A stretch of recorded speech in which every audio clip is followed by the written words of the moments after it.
Hello friends, welcome back to my channel Nilpu blogs. যারা চ্যানেলে নতুন, যারা সাবস্ক্রাইব করে সাপোর্ট করো, আর যারা আগে থেকে সাবস্ক্রাইব করে রেখেছো তার জন্য অসংখ্য ধন্যবাদ। তারা আমার তরফ থেকে অনেক ভালোবাসা। তো আজকের ভিডিওটা হলো পুরোপুরি হেয়ার রিলেটেড। তো আজকে তোমার সঙ্গে আমি শেয়ার করব হলো বিফোর শ্যাম্পু আমি চুলে কি করি, আর আফটার শ্যাম্পু আমি চুলে কি করি, কিভাবে চুলটাকে যত্ন নিই বা কী চুলে ইউজ করি, ফুল ডিটেলসে তোমার সঙ্গে শেয়ার করো। ভিডিওটা স্কিপ না করে পুরোটা দেখো, আশা করি খুব ভালো লাগবে। তো প্রথমেই বলি, আজকে আমি চুলে শ্যাম্পু করব যেহেতু, তো চুলটাকে তার আগে আমি অবশ্যই অয়েলিং করব। সবসময় আমি ওভারনাইট কিন্তু হেয়ার অয়েলিং করি না। শ্যাম্পু করার 2 ঘন্টা আগে বা 3 ঘন্টা আগে বা মর্নিংয়ে হেয়ার অয়েল লাগিয়ে নিই, বেলার দিকে আমি শ্যাম্পু করে নিই। তো আজকের এখন বাজে হলো সকাল 10টা, তো আমি 12টা নাগাদ শ্যাম্পু করবো, তার জন্য এখনই আমি চুলটাকে ভালো করে অয়েলিং করে নেব। তো ভালো করে প্রথমেই চুলটাকে জটমুক্ত করে নিচ্ছি। তোমাদের সবসময় আমি শেয়ার করেছি যে শ্যাম্পু করার আগে বা হেয়ার অয়েলিংয়ের আগে চুলে যেন জট না থাকে। তো হেয়ার অয়েলিংয়ের আগে সবসময় আমি চুলটাকে জটমুক্ত করে রাখি। তো ব্যাস, জটমুক্ত হয়ে গেছে। তো এই যে আমার হোমমেড হেয়ার অয়েলের, যেটার ফুল ভিডিও আমি তোমার সঙ্গে আগে শেয়ার করেছি, যাদের প্রচুর হেয়ার ফল হচ্ছে, ড্যান্ড্রফের সমস্যা রয়েছে, চুল পড়ে যাওয়ার জায়গা থেকে নতুন চুল গজাচ্ছে না, তাদের জন্য কিন্তু মোস্ট ওই ভিডিওটা বানানো। তোমরা অবশ্যই দেখো, যারা যারা এখনও দেখোনি অবশ্যই চ্যানেলে গিয়ে চেক আউট করে নিতে পারো।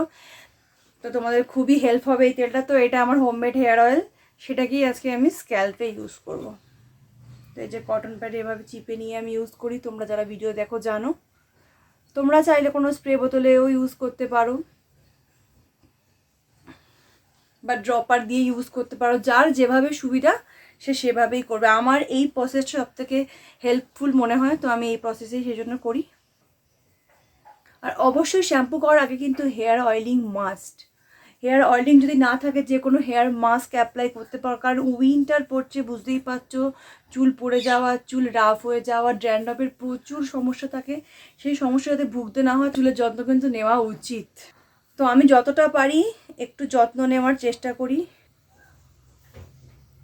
তো সামনের পোর্শনটা কিন্তু আমার হেয়ার অয়েলিং খুব ভালোভাবে হয়ে গেছে। আঙুলের মাথাগুলো দিয়ে ভালো করে একটু হালকা করে একটু ম্যাসাজ করছি, যাতে প্রত্যেকটা জায়গায় তেলটা পৌঁছে যায়। এবার পিছনের পোর্শনগুলো তোমরা এভাবে আঙুলের মাথায় হেয়ার অয়েলটা নিয়ে নেবে। আমি এভাবেই করি, আঙুলের মাথায় অয়েলটা নিয়ে নিই, এভাবে দিই।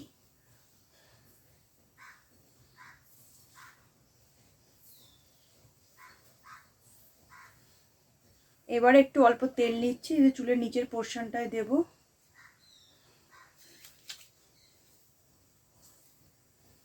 মানে একদম স্ক্যাল্প থেকে রুট অবধি পুরোটাই কিন্তু আমি তেল ইউজ করি চুলে।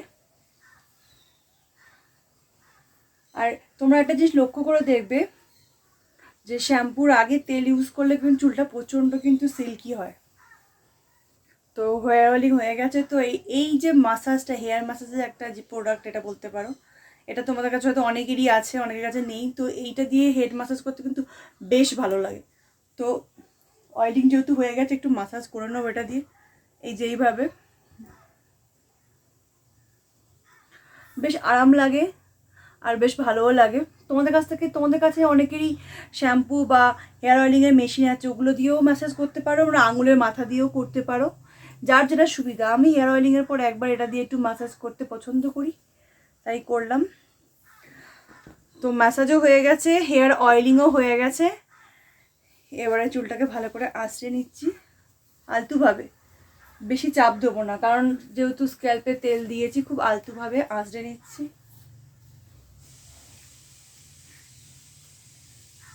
তো 2 ঘন্টা পর যেহেতু আমি শ্যাম্পু করবো, চুলটাকে একটু ভালো করে আঁচড়ে নিয়ে একটা হালকা বেনি করে নেব।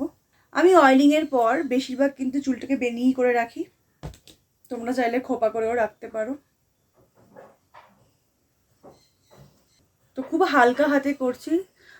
তেল দেওয়ার পর কিন্তু চুল খুব টাইট করে বাঁধা একদমই উচিত নয়, একদমই।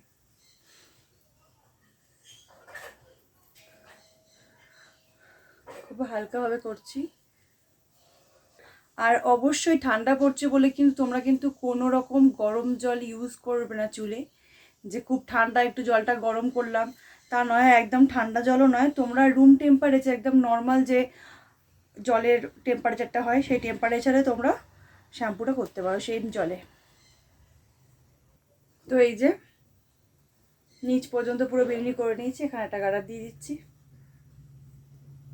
আর অবশ্যই চুল বেনি করো বা যেমনই বাঁধো না কেন, চাম কাটারটা কিন্তু একটু অ্যাভয়েড করবে, ওতে কিন্তু প্রচুর চুল ওঠে, প্রচুর চুল ছেড়ে। তো ব্যাস একদম হালকাভাবে বেনি রেডি।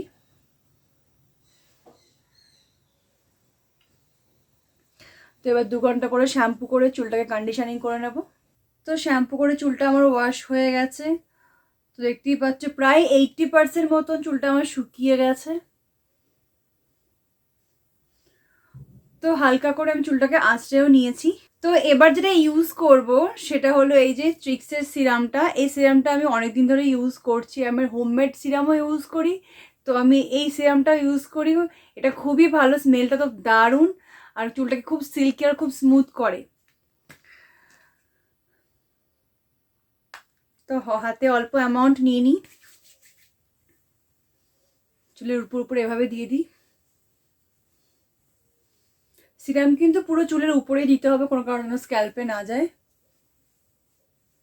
এটাই সিরাম ইউজের নিয়ম। যাদের দেখবে ছোট ছোট চুল থাকে এক্সট্রা, যেগুলো দেখবে চুল আঁচড়ানোর পর উপর উপর উঠে উঠে থাকে, তো এই সিরাম ইউজ করার পর কিন্তু সেই জিনিসটা চলে যাবে। তো এই যে এভাবে সিরামটা ইউজ করলাম। তো বিফোর শ্যাম্পু আফটার শ্যাম্পু আমি এইরকমই হেয়ার কেয়ার রুটিন ফলো করি। আর তোমাদের রুটিনটা ভালো লাগলে অবশ্যই কমেন্ট করে জানাতে ভুলো না। ভালো লাগলে লাইক শেয়ার সাবস্ক্রাইব করে সাপোর্ট করতে, তারা সকলের সঙ্গে দেখা হবে নেক্সট ব্লগে। সকলে খুব ভালো থেকো, সুস্থ থাকো, আর আমার ভিডিও দেখতে থাকো, এভাবেই আমায় সাপোর্ট করতে থাকো।